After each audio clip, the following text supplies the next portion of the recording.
Hi, I'm Caitlin, and this is Book Chats, and today we're going to talk about all the money I spent on books in 2020. I saw Mari do a video on her channel around this. I will link that in the cards, and I really loved it. I thought that it was a smart and thoughtful idea, and I wanted to do the same thing, and I'm following exactly Mari's format, with one little exception for some differences in how we spend on books, or I'm sure that Mari also has books in that category, but didn't put them in her video. Anyway, some useful background to know for this video and for my spending habits generally. Growing up, we didn't buy a lot of books outside of scholastic book fairs.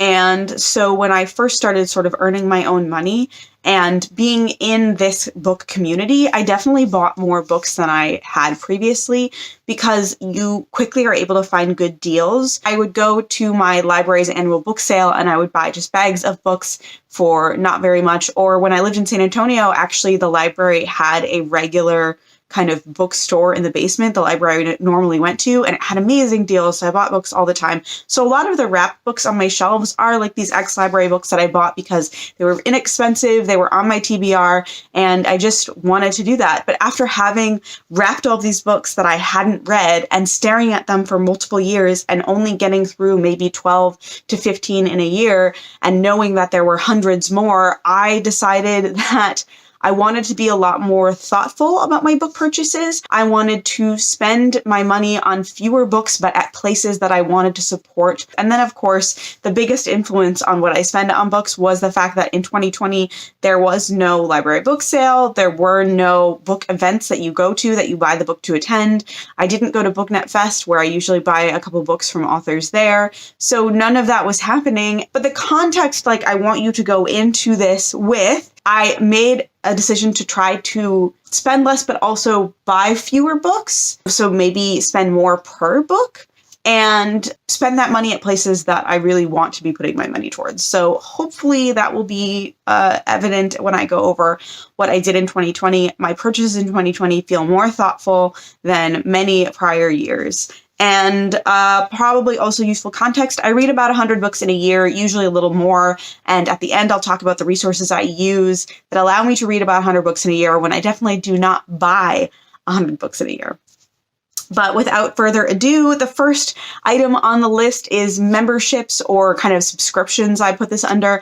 At first, I didn't think I had any of these because I don't have an Audible subscription. I don't have a Book of the Month subscription, but I did for the very first time subscribe to an independent bookstore's monthly book subscription at the very end of 2020. Now that subscription will be starting this month, but I did buy it in 2020. It was a 2020 expense. And that was Brilliant Books out of Michigan's iconic Read subscription. And specifically what enticed me to subscribe to this is that I've bought things from this bookstore before. They have a really great customer service. Specifically, the topic of this iconic Read subscription was A Year with No White Men. And so I wanted to spend more money on books that are not written by white men, but I didn't necessarily want to be the one picking those out.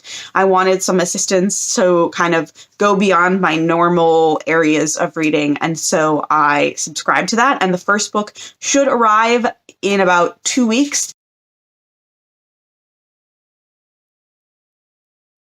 But just know that each month of 2021, I will be receiving a book from the subscription that I purchased for myself in 2020. And that subscription cost me $230 total. Then the second category that Mari went over was ebooks. And for personal use, I did not purchase any ebooks in 2020. I haven't purchased ebooks in a while, actually, because I have a lot of access to resources that help me to get the ebooks that I want to read from various libraries. And I'm not necessarily looking to purchase ebooks. I will say I did acquire an ebook in 2020, but it was free. I got The End of Policing. And I do intend to read that in the future, but it did, again, not cost me anything. The third category Mari went over was physical books that she actually purchased. And so I am going to go over all of the books that I physically purchased in 2020. I actually managed to go the entire first half of 2020 without purchasing a book. It was kind of a big goal of mine, and I was trying to read down the books that I owned. But in June, I wanted to participate in efforts to try to get more Black authors on bestseller lists. And so I bought a couple books as part of that. And the first of those that I bought was I'm Still Here, Black Dignity in a World Made for Whiteness by Austin Channing Brown. Mari's recommendation for this book is actually what made me put it on my to read list. And I'm really glad that I did, because this ended up being my favorite book that I read in 2020. I talk about that a little bit in Mari's collab video. I bought this from a new independent bookstore that opened in like February, poor independent bookstore, called The Irreverent Bookworm. I think that actually this bookmark is from them. And that is one that I just wanted to try out. That is pretty local to where I am, and it was new. I also, at the similar time frame, purchased Hood Feminism, Notes from the Women That Movement Forgot by Mickey Kendall. And is this the only one? No. Oh, and a book that I've actually already passed along. I gave it away at Christmas time as a Christmas gift. And that was When the Stars Lead to You by Ronnie Davis. Both of these books I purchased from bookshop.org, from, at the time, the closest to me Black-owned bookstore, which was in Chicago. Since then, there is a Black-owned bookstore that has opened in Minneapolis, St. Paul area. And so now when I purchase on bookshop.org, I purchase from that place. I have not read Hood Feminism yet. It is on my Twitter TBR for the year, but I did read When the Stars Lead to You by Ronnie Davis, and then passed that along to Actual Teens, because that is a YA contemporary, and I thought actual teens might enjoy reading it. Also, in that kind of wave of ordering books, I got a couple books from Subtext Books, which is a St. Paul bookstore that I've been to before. The first one that I ordered from them was Me and White Supremacy, and this is a book that was super back ordered. I ordered it because Kathy was doing a read-along, but I did not actually get it in time to participate in the read-along, so this is on my list for this year to read. But while I was waiting, I ended up also ordering another book. I kind of rage ordered it. I ordered The Color of Compromise by Jamar Tisby, which is a book about the history of the complicity of the white church in racism and slavery in America. And then while I was at the bookstore picking up Me and White Supremacy and The Color of Compromise, I also picked up a book that was a second purchase actually for me, of a book I've already read, and that was They Can't Kill Us Until They Kill Us by Hanif Abdurraqib. This is a collection of essays about music criticism and also life and culture. I read this for a Minneapolis St. Paul book club in 2019 and loved it. I bought a copy then. I accidentally broke the spine on the copy that I bought, and then I lent it to a friend, and it is 2020 and I haven't seen friends in a long time, so I decided to buy a second copy. So those three I all got from Subtext Books in St. Paul. Then at the end of, I believe, August, there was Independent Bookstore Day, which normally happens earlier in the year, and they pushed it because of the pandemic, but then it was online. And so for Independent Bookstores Day, I ordered several books. I ordered Catfishing on Catnet by Naomi Kritzer. Naomi Kritzer is a local author who also puts together these really amazing sort of local election guides for Minneapolis and St. Paul. And so I wanted to support her for that. So this is the first in a duology. And I also pre-ordered the sequel to this, which will come out in April. The bookstore did not charge me for the pre-order yet, but I am counting that in the number I gave at the end. So that book will be counted in that number. I ordered this from Moon Palace Books in Minneapolis. So that is the story behind this. If you will notice, so far of all the books that I have shown you that I purchased, I have read 4 of them. And 3 of those I read last year, and 1 I had already read. And so that's about 1, 2, 3, 4, 5, 6. I'm doing a little better than half. It's about to get worse. Also, as part of that Independent Bookstore Day purchase, I got Gentrification, or The Scene of the Crime, Sean Webster. This is a poetry book, and I purchased it at Subtext Books. One thing I really appreciated about this book is it had footnotes that were really helpful and explanatory for some of what was going into the poems, because it's very kind of experimental modern poetry. And I am, again, not a great critic of poetry. I didn't know that the footnotes existed until I got to that part of the book, so it would have been nicer if I had known going in. But I did read the whole poetry and then read the footnotes. And I have read this one. Yay! I also ordered on, I believe it was on Independent Bookstore Day, 2 books from Black Garnet Books through bookshop.org. Black Garnet Books is the new Black-owned bookstore for the Twin Cities. And at the time, they just had a bookshop.org set up. But the 2 that I bought at that point from Black Garnet Books were The Liturgy of Politics, Spiritual Formation for the Sake of Our Neighbor. I have not read this one yet. I bought it in time to read it for the election, but then was feeling really politicked out at the moment, so I have not read it.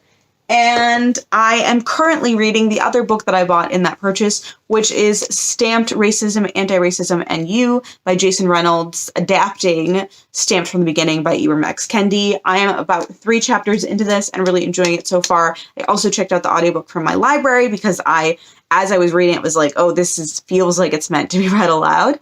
All right, so after all of that, in October, about the time that I was ordering my subscription of books, I also decided to purchase some books from the Ripped Bodice in the LA area, partly because I had a friend who had her debut novel published and it was available from the Ripped Bodice, and partly because I just felt like it. And those books are The Knights Chosen by Emily Hornberg. This Emily I met here on BookTube.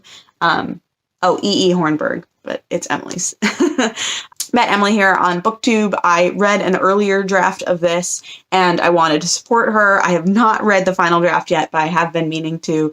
This is the first in a romantic fantasy series that is vaguely retelling various stories. But yeah, I wanted to purchase this to support Emily, and at some point I will be reading it as well. I just haven't gotten to it yet. The one that I did read almost immediately upon purchasing it was The Duke Who Didn't by Courtney Milan. Courtney has just become an author that I really love in the romance genre. She writes in a way that really emphasizes consent, which I deeply, deeply appreciate. And she also, I'm sorry, my lighting is terrible because there's the sun. How's that? Better? Worse. Definitely worse. The final book that I bought in that order from the Ripped Bodice was Mad and Bad Real Heroines of the Regency by B. Koch. Is that how you pronounce that? B is one of the owners of the bookshop, and so I was able to get it signed. And I thought it would be a cute book to read and then pass along to the former members of the book club that no longer exists, but that I once had with some of my friends, where we focused on reading romance novels. And then the final 2 books that I purchased for myself during the year were an impulse purchase and a not impulse purchase. The sort of impulse purchase I have actually not unboxed yet, so I need to do that. And as I say that, I am not really sure how this, okay. There, I should have pre-done that. This is a book that I read another book by this author earlier in the year and really appreciated the way it was written. I have been following this author on Twitter since then, I believe, and maybe a little before then even. And when this book was coming out, and bookshop.org had a free shipping sale right before Christmas. I decided to purchase it again from Black Garnet Books because that's typically where I'm ordering from when I'm doing that. And it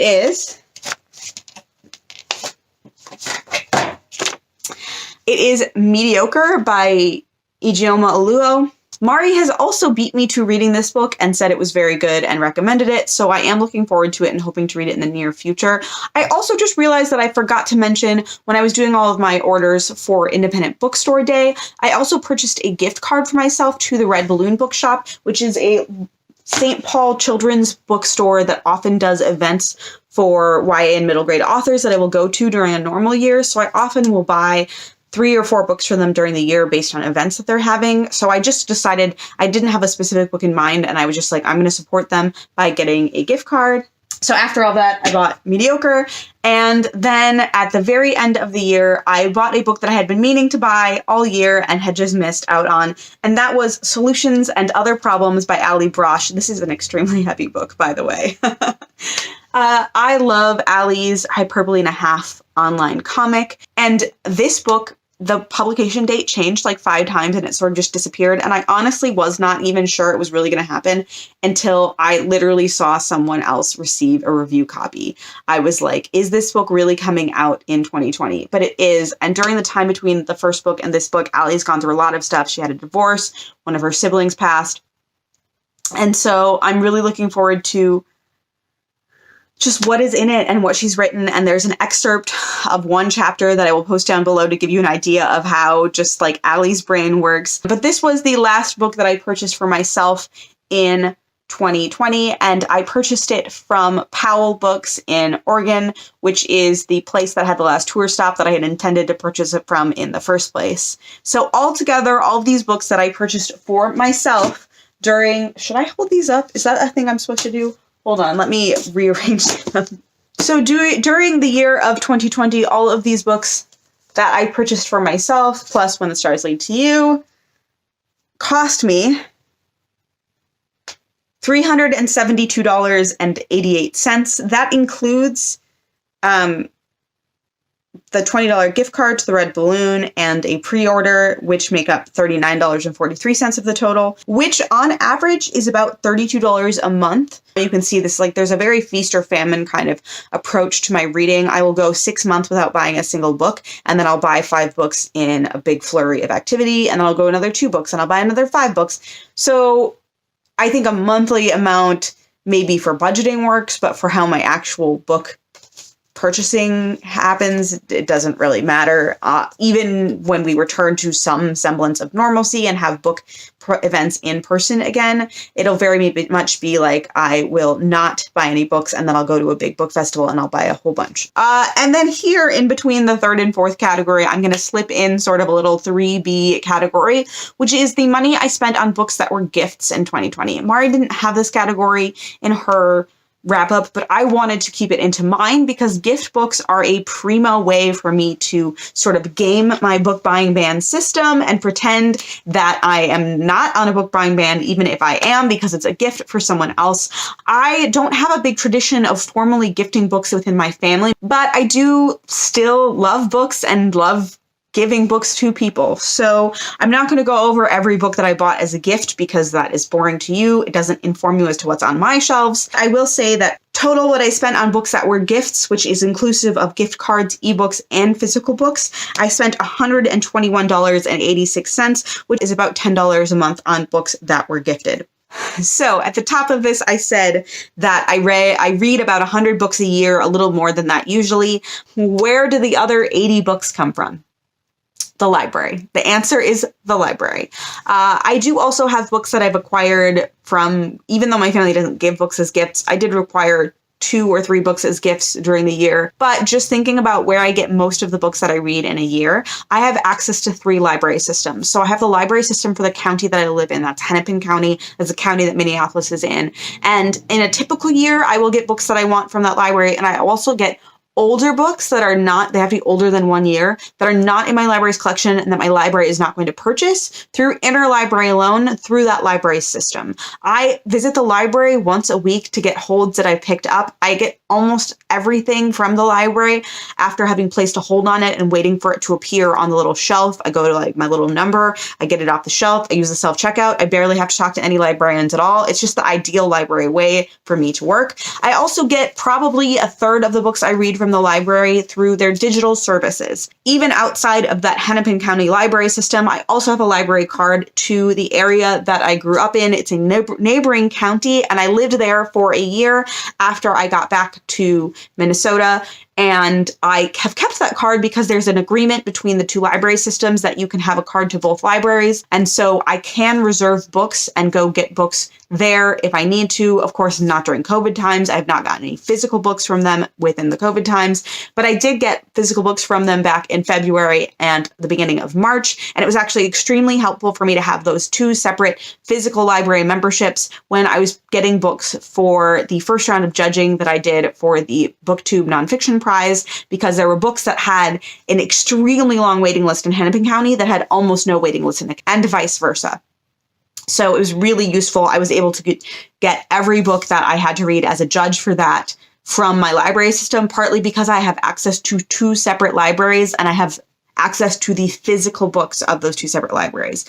Additionally, those library systems both have ebook systems, and I still have access to an ebook system from an all-digital library that I got a card for back when I lived in San Antonio. So through these three libraries, I have access to Overdrive from Hennepin County. I have access to Cloud Library from all three libraries, formerly known as 3M Cloud Library, and I have access to Hoopla from Bibliotech. And so I'm able to get a lot of audiobooks and also ebooks through those sources, which is part of why I spent no money on ebooks in 2020.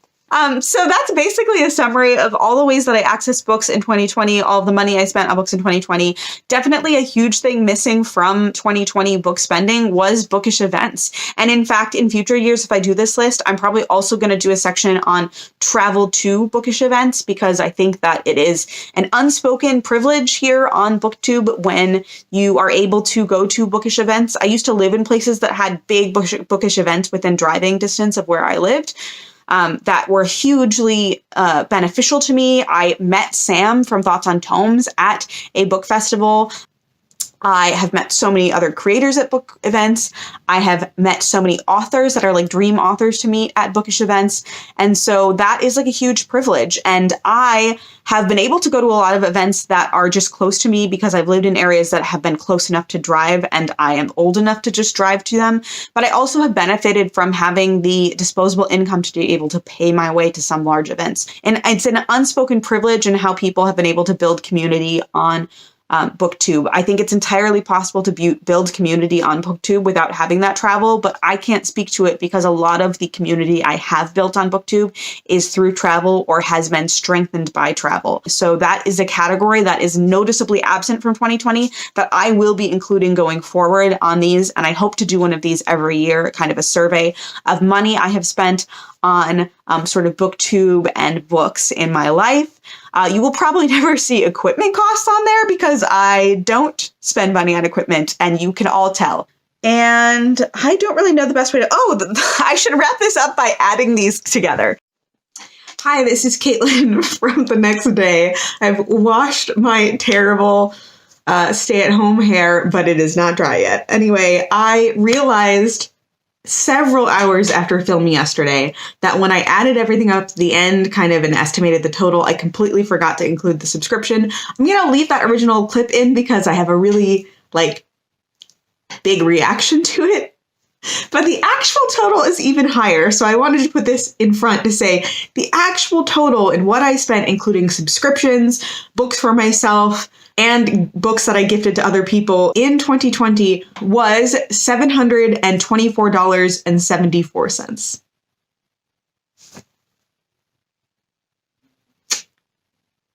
Yeah. So I'm going to do this in my head. So I spent a little less than $375 on books for myself and a little less than $125 on books for other people. So if I add those together, that's about $500 that I spent on books. That is the first time I've looked at that number.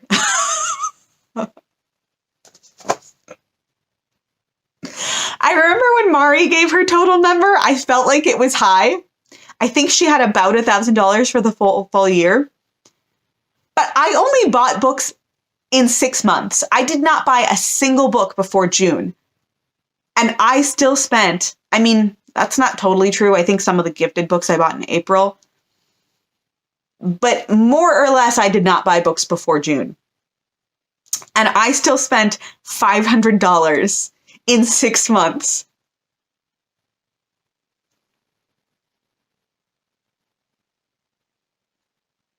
yeah, I really feel like it was useful to do this video because until this very moment, I had not actually added those numbers together and thought about it. So let me know down below if you felt like this was useful or not. If there's a category of spending you felt like I ignored or did not include that I should have covered. I'm sorry that I keep moving because I'm trying to stay away from the sun. And please go check out Mari's video. And if you make a video like this, please let me know. I would love to hear. Thank you so much for watching this little journey. Hopefully I can get this video out in January, and then I will have 3 videos in January, and I will have met and exceeded my goal. It'll be great. Thanks for watching, and I'll talk to you later. Bye. Yes, I'm wearing a hat because I have really terrible work from home hair right now. I ordered it because Kathy, how do you pronounce your last name? I'm a mess sometimes when I recommend things. I'm honestly deeply grateful that any of you ever read anything I recommend because I'm really not great at recommending things.